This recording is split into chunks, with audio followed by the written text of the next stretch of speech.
السلام عليكم. نتائج مباراة الجمعة 31 مارس 2023 هي كالتالي: فوز مستحق لحورية كوناكري على فابريز الأوغندي ب2-0 برسم الجولة الثالثة. وفوز الزمالك المصري ب4-3 على المريخ السوداني برسم الجولة الرابعة.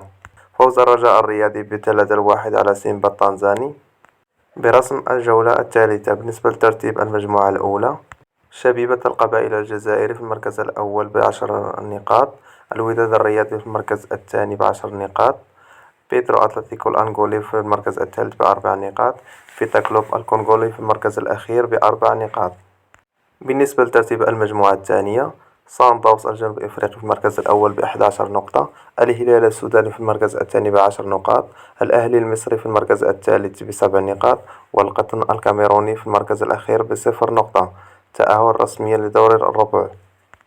بالنسبة لترتيب المجموعة الثالثة هو كالتالي: الرجاء البيضاوي في المركز الأول ب16 نقطة بالعلامة الكاملة، سيمبا التنزاني في المركز الثاني برصيد 9 نقاط، حورية كوناكري الغيني في المركز الثالث برصيد 7 نقاط، وفايبريز الأوغندي برصيد نقطتين في المركز الأخير والتأهل لربع النهائي.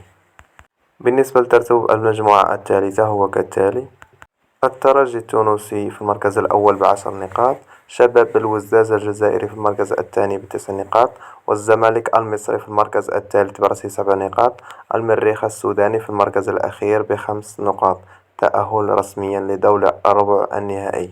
وأشكركم على مشاهدة الفيديو، وإلى فيديو قادم إن شاء الله.